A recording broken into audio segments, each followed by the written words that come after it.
Cette semaine, dans l'un n'est pas l'autre, nous allons aborder le thème de l'égalité versus l'équité. Et c'est important d'en parler parce qu'il y a beaucoup de méprise et puis je trouve que quand même, il serait temps aujourd'hui que l'on parle réellement des choses qui nous intéressent, à savoir le fait d'être égaux. Alors, le fait d'être égaux, c'est quoi? Est-ce qu'en effet, pour être égaux, on doit être dans l'égalité? Ou est-ce qu'on doit être dans l'équité? Bon, déjà, on va commencer par les définitions, je pense que ça sera beaucoup mieux, et puis après, vous pourrez ainsi vous faire votre idée. Alors, l'égalité, en fait, c'est le fait que chaque personne va obtenir la même chose. On va dire la même quantité. Voilà, comme ça au moins, il n'y a pas de jaloux, comme on dit, on donne la même chose à tout le monde.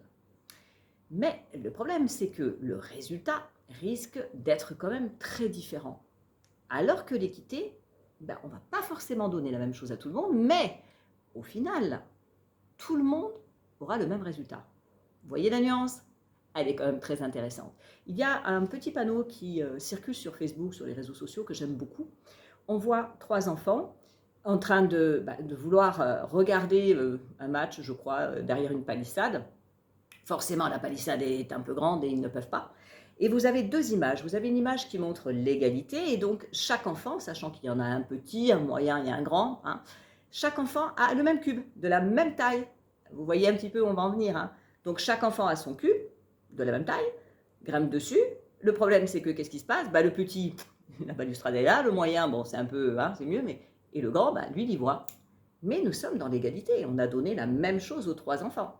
Et pourtant, le résultat, c'est qu'il y en a toujours au moins un, même le deuxième, je crois, qui n'y voit pas du tout au-dessus de la balustrade. Et la deuxième vignette, c'est sur l'équité. Et là, nous avons les 3 mêmes enfants, les 3 tailles différentes et 3 cubes, mais là, justement, ils n'ont pas la même dimension.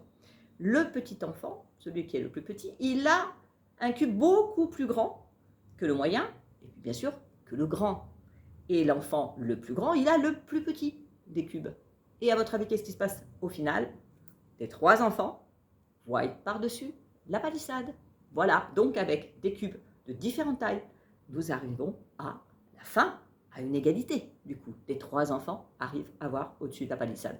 J'aime beaucoup cette petite vignette parce que je trouve qu'elle est tout à fait explicite et que ça représente exactement la différence qu'il y a entre l'égalité et l'équité.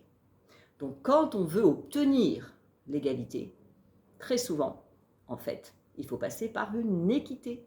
Et oui, parce que vouloir absolument à la base être dans l'égalité, c'est pas dit qu'au final, on y arrive.